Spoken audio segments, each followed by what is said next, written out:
This is a new 2020 Land Rover Defender. And in fact, it's my new 2020 Land Rover Defender. I bought this new Defender to replace my Kia Stinger. It is the first new car I have ever purchased, the most expensive daily driver car I have ever bought by far. And today, I'm going to show you around my new Defender and explain why I chose it. Before I get started, big news. I am selling my Kia Stinger on CARLSBAD, which is my new enthusiast car auction site for cool cars from the modern era. My new Defender is replacing my Stinger, so the Stinger is live right now, being auctioned on CARLSBAD with no reserve. You can check out the auction by clicking the link in the description below. Tomorrow on my second channel, More Doug DeMuro, I'll sum up my ownership of the Stinger after 1 year. All of the highlights, the drawbacks, basically everything I thought of the Stinger after a year driving it. Anyway, for now, back to the Defender.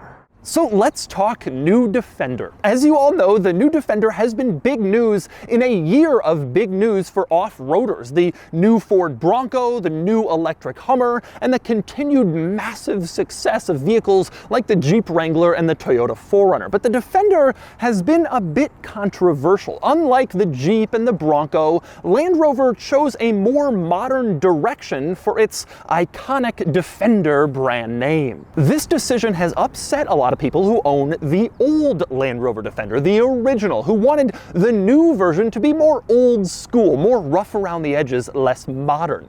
Interestingly, I own a 1997 Land Rover Defender, the old school model, body on frame, V8, leaks oil everywhere, drives like a piece of farm equipment, which is basically what it is. So you'd think that I would cling to that heritage and denounce the new Defender for being too modern, too updated, but clearly that isn't the case. And today I'm going to explain myself. First, I'm going to show you around my new Defender and explain my choices. I ordered this vehicle from the factory like this, so everything here is my doing. This was not some stock unit on a dealer lot. I chose it all, and I'm going to tell you why I did some of the things that I did. Then I'm going to show you a few interesting quirks I've discovered since owning my new Defender, and then I'm going to explain, most importantly, why I chose the new Defender in the first place. So, let's get started.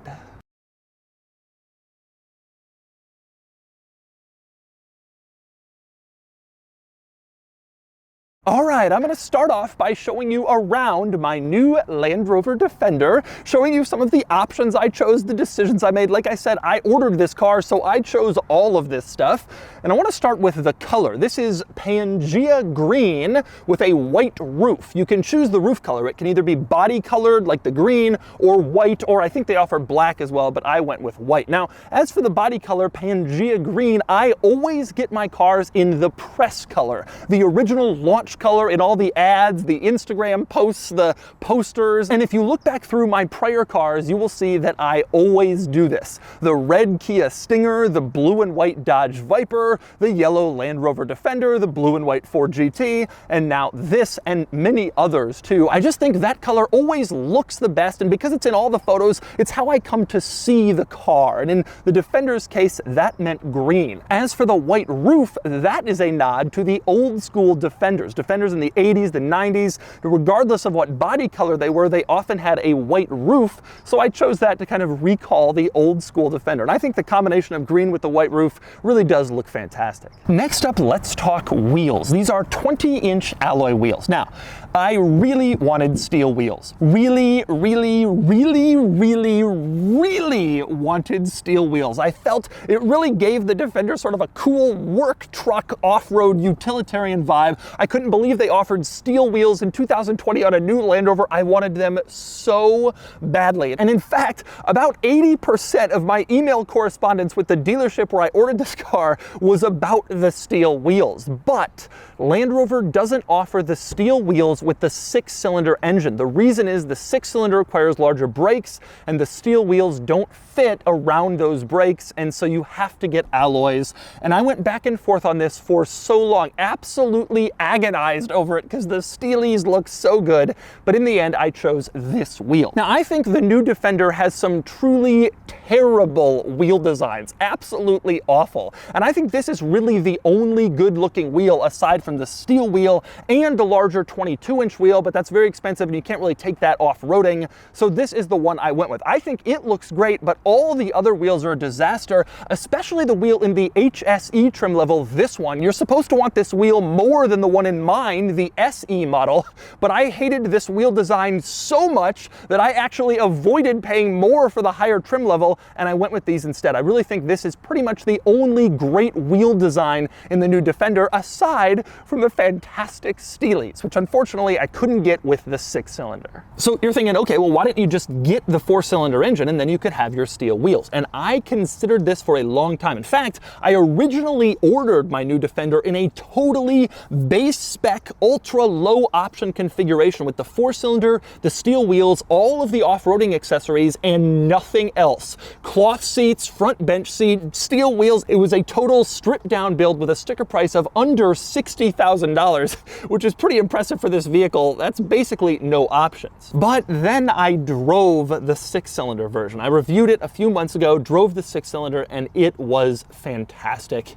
And I just realized, truthfully, for my use case for this vehicle, which I will explain a little bit later when I discuss why I chose the Defender, the use case that I have, the 6-cylinder just makes more sense. The 4-cylinder does 0 to 60 in 7 something. It has about 300 horsepower, but that's not a huge figure for a vehicle this size. The 6-cylinder does 0 to 60 in the low 5-second range, which is pretty impressive, about 400 horsepower. It's just more muscular, and I decided in the end that compromising on that much power just so I could have steel wheels wasn't really worth it, especially because I'm sure there will be aftermarket steel wheels available that look exactly the same if I choose to go that route in the future. So I went with the 6-cylinder, but I still ended up with that low option utilitarian build that I wanted, including the front bench seat. In this area of the new Defender, you have two options. You can get a regular center console, then you can add a Meridian sound system and a refrigerator in here and a wireless charging system, or you can go cheap and you can get an actual third seat in the middle with its own seat belt, its own backrest, its own headrest, and then you can have 3 across front seating like old school American cars. This has to be one of the very last vehicles left with a front bench seat with 3 seat belts, maybe the last vehicle left aside from a few pickup trucks that still offer it, but I love it and I had to do it, and it feels so Defendery, so off-road, old school, like its original purpose, and so I did that. I also got the cloth seats. Now you can see the seat is partially leather in the center. That's because it's heated and cooled, and most automakers won't do that with cloth, but you can pay extra to get full leather seats, or you can get these partial leather, partial cloth. And again, I feel like cloth is more in keeping with the Defender's utilitarian off-roady purpose, and so I have the base cloth trimmed seats, even though this is a brand new Land Rover, and I love it. Next up, another big item I did to my build was these things, these plastic wheel arch extensions, they call them, that go over the wheel. I think these are crucial to how the new Defender looks. The new Defender's styling has generated some controversy, in part because it just doesn't look that rugged, that utilitarian, and I think the regular ones without these wheel arch extensions look so awkward and weird and dainty, but also muscular at the same time, and it just doesn't work. These were essential. This is a dealer installed option, and I told the dealer I don't want to pick up the car, I don't even want to see an image of the car when it arrives until you have installed these wheel arch extensions, which give the new Defender a more rugged look. When these are in place, you can see it loses some of that awkwardness where you have a large visual like hole here, and you're not really sure if it's an off-roader or a mom crossover to take the kids to soccer practice. I really think these enhance the look dramatically, and I think everyone with a new Defender should get these wheel arch extensions. To me, it totally changes how this thing looks, and it brings it into how it should have looked originally. They shouldn't even be selling these without them. One other dealer installed option I got was an air compressor in back. You can see this little piece in the cargo area with this dial at the top, and then also it comes with this Land Rover bag. You open it up and there's this long orange hose in here. This is for putting air in your tires. So I go off-roading pretty frequently, and when you do that, you let the air out of your tires so they can crawl over obstacles easier. But then when you're done, you have to like drive for miles with deflated tires back to a gas station and try to find one that has an air compressor. I really wanted one built into the car, and this has it. So this way, I'm done off-roading, I can air up my tires on the side of the road and just drive home without the difficulty of going to the gas station and finding somewhere with an air compressor. All right, so next up, I'm going to explain why I chose the Defender specifically, which I suspect a lot of you will be wondering about.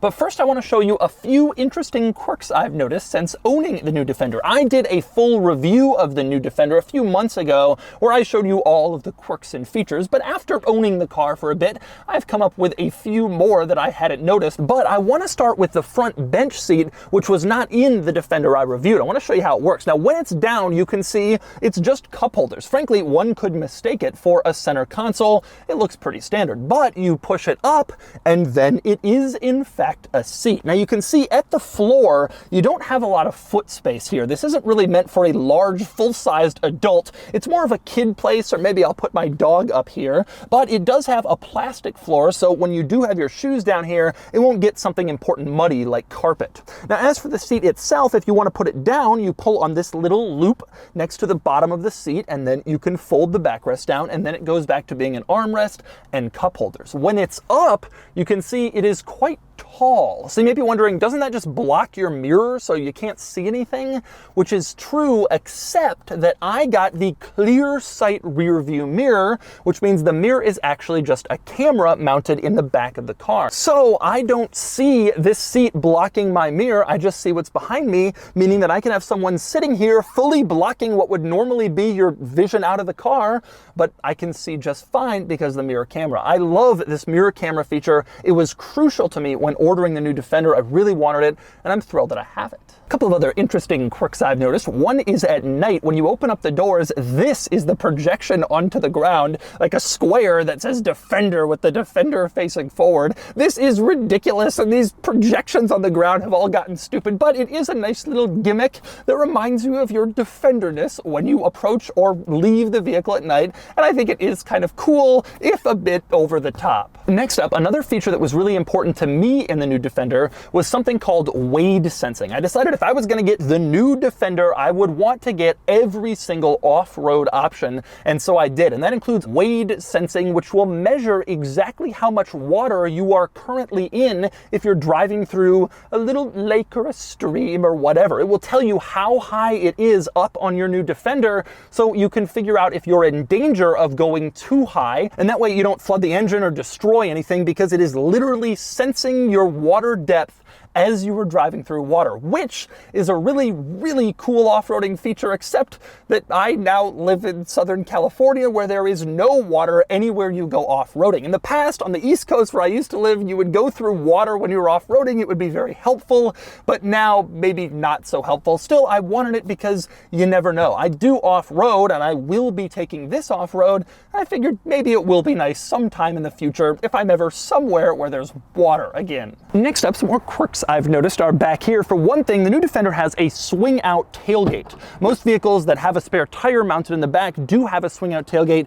because it would be too heavy to lift the tailgate up like in a normal SUV. So this one swings out. And one thing I quickly realized owning this vehicle, you want to make sure there's no one behind you when you swing it out, because it opens pretty far. So if you're parallel parked, you might not be able to swing it out all the way or even most of the way in order to get stuff back here. It's something you have to be careful about, and you have to warn other people if they're loading something in the car to be careful about it, because they wouldn't normally notice it. Most vehicles don't have a tailgate like this. Now, when you get into the cargo area, a few interesting quirks in here. For one, this cargo cover, I hate it. You have to undo it in many different places to make it go away. I wish it was one of those covers that you just rolled back very easily, but for some reason they didn't do that here. I guess the theory is you can put stuff on this cover and it won't break, but I don't plan to do that, and I just wish it was a little bit easier to operate so you didn't have to clip it in like 6 different places in order to secure it. But aside from that stupid cargo cover, there is a lot to like back here. Now,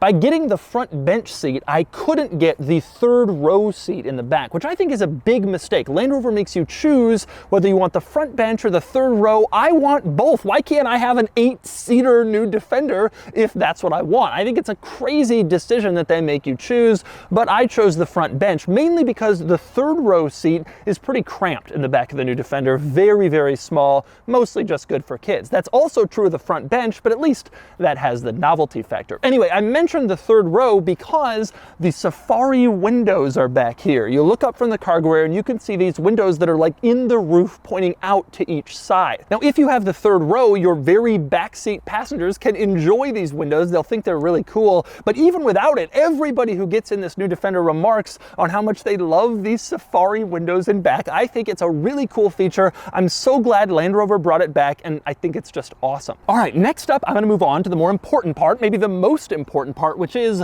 why did I get the new Defender? This is the question everybody's gonna wanna know. I showed you the options I chose, the color, a few interesting quirks, but people are gonna be asking, why this vehicle? Why the new Defender? I drive basically everything. Why have I chosen this vehicle?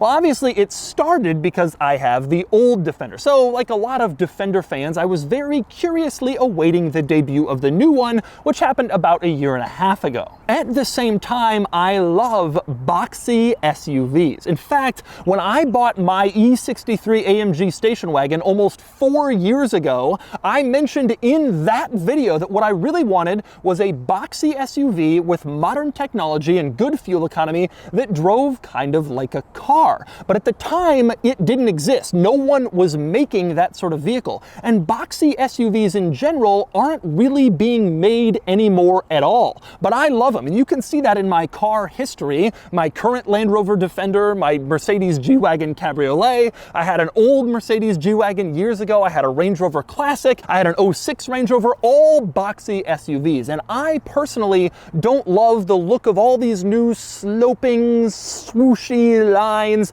on SUVs. I like my SUVs utilitarian, boxy, truck-like, just like the old school. But the problem is, no one is really making boxy SUVs anymore. This shape doesn't really work with all the fuel economy regulations and automakers striving for better gas mileage. Boxy is kind of out. There just aren't that many of them. And then the new Defender is revealed, and I'm thinking, there's a boxy SUV, and it's a Defender, which of course I already liked, and it has all of the latest technology and features, and it's more comfortable than my old Defender. It's like a real rational vehicle, but it still carries on the Defender name. Now, I admit there are a few boxy SUVs on the market. You're probably wondering why I didn't choose those. I'm going to start with the Mercedes G-Wagon, which also has all the latest tech, drives like a car, and is boxy. But the truth is, two problems with the G-Wagon. Number one, I can't really afford it. The newest G-Wagon starts like $130,000. They're still getting over sticker. There's a ton of demand. I'm not going down that road. The other issue with the G to me is just the appearance, and you drive that around and you just look like the kind of person who has a G-Wagon. And I don't really want to be associated with that in any way. Now, I should mention I have a G-Wagon, but it's the convertible version, and it doesn't really have that in-your-face kind of look to it. It's not my thing. And it's too expensive anyway, even if it was my thing. So the other big boxy SUV on the market is the Jeep Wrangler, but it just doesn't drive as well as I need it to for the purposes that I have. This is far more comfortable and far less removable, off-roady kind of toy. This is more of an actual on-road vehicle, which brings me to the biggest question I know everyone is going to be asking: why didn't you get the new Ford Bronco? And that is an excellent question. The Bronco is like the new Defender, but basically better. It's more capable off-road. The retro styling is cooler. It has all these cool little gimmicks and quirks, and I love it. But it doesn't work for my purposes for two reasons. Number one, I already possess two convertible off-roader SUVs. I have my Land Rover Defender, two-door convertible impractical off-roader SUV, and I have my Mercedes G-Wagon convertible off-roader impractical two-door SUV. I do not need, nor do I want, another off-roader two-door impractical convertible SUV. I have no interest in that. I am maxed out. But more importantly, and this is the main reason why this ended up being my choice over the other boxy SUVs, the new Bronco won't work for my purposes. This is important.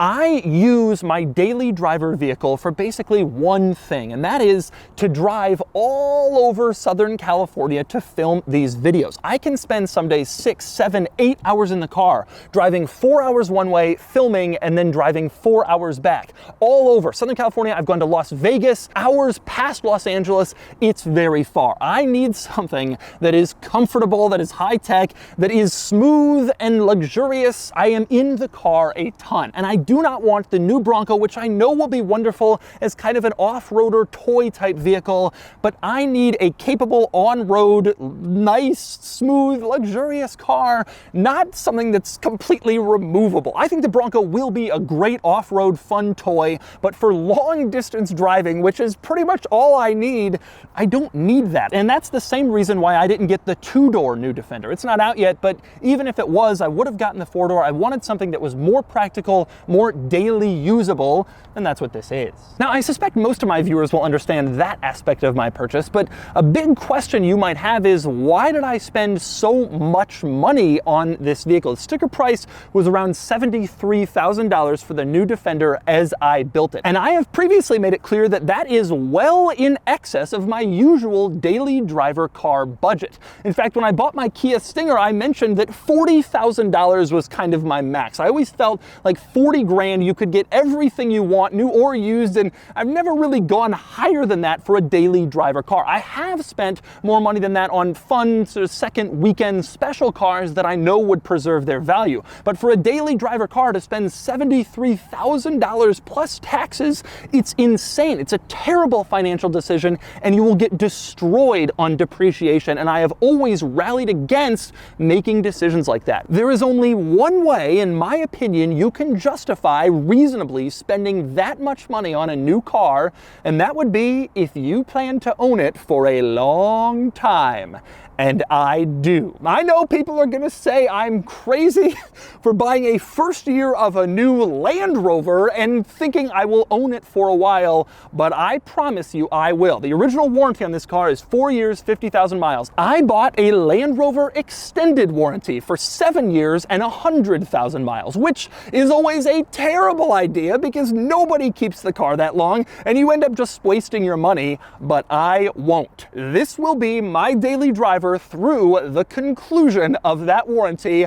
I promise you that. Now, a lot of people are out there shaking your heads, chuckling. There's no way he owns it that long. He switches cars all the time. But that's not really true. I do get a lot of fun special cars on the side, but my daily driver cars, I stick with them for a while. My previous Range Rover I bought in 2012, and I used it as my daily driver for almost 7 years, and I still have it. I share it with a friend of mine out on the East Coast. After that, I got that Mercedes E63 AMG wagon. I had that for 3 years through the full conclusion of its warranty, and I only sold that so I would have a first car to sell on CARLSBAD, my new website. The Kia I've only had for a year, but that's kind of a blip in my usual pattern, and I did that because I knew this was coming and I wanted to try something different for a year until it arrived, and so I had the Kia. But this is gonna stick around for the long haul. Now, there's also a contingent of you surely laughing at the idea that this will even last that long, that it will even be a reliable vehicle for the long haul,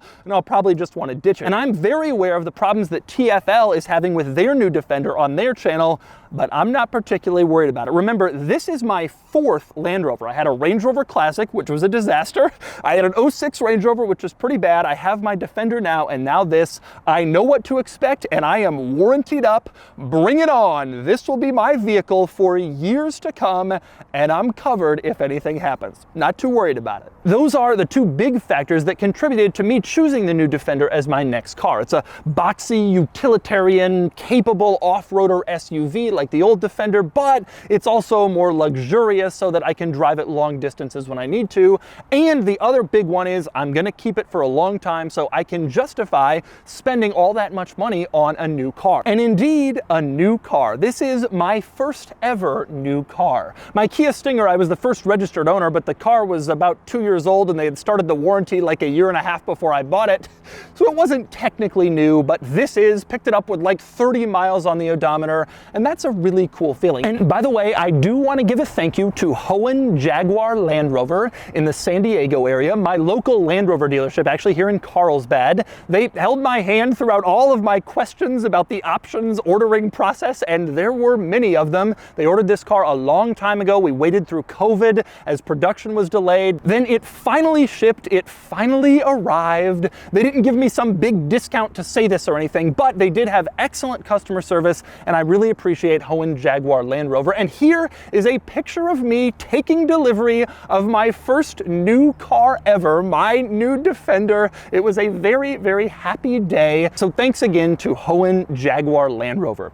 A few other things I want to cover. Number one, the old Defender crowd. When I posted my review of the new Defender a few months ago, a lot of my fellow old Defender owners were very upset with me at being a traitor for liking the new Defender. This isn't a real Defender, they said. Well, I don't feel that way. This new Defender is faster than the old Defender, even though it doesn't have a big V8 under the hood. It's more practical than the old Defender, and it's more capable off-road than the old Defender in every measurable way. And it's not a disaster. I love my old Defender, but it's a nightmare. It's loud, it's crashing, it's rough. It's not gonna come back in the modern era, so just get that out of your minds. I like having my old Defender, but I do not want a new version of my old Defender. It would be rough and horribly inefficient and horribly low on tech, and nobody would really buy it. I like the fact that they've modernized it, I really do. And speaking of off-road capability, even though I'm gonna primarily use this as a daily driver, I do plan to off-road it periodically, and I will have a video of me off-roading the new Defender soon on my second channel. Even though it is my very expensive new car and I'm a little bit nervous, I'm going to do it because that's what I do. I like to use my cars, and this one is very usable. And so that's the new Land Rover Defender, my new Land Rover Defender. I love this vehicle. There was a period after I ordered it where I wasn't really sure if I had made the right choice, but after spending a few days with it, driving it around, really using it, I am absolutely certain that this is the car for me. I love the boxy styling, I love the updated technology, and I love the fact that they've carried on the Defender brand name, which of course I'm really into since I have the old one. I will keep you updated about my Defender ownership experience on my second channel, More Doug DeMuro. So watch, and periodically I'll tell you how it's going, if I've had any problems, what I've been up to with it, and I do plan to take it off-roading soon. And in the meantime, head over to Cars and Bids and check out the auction where I'm selling my Kia Stinger, because I now very much need to sell that in order to make room for this.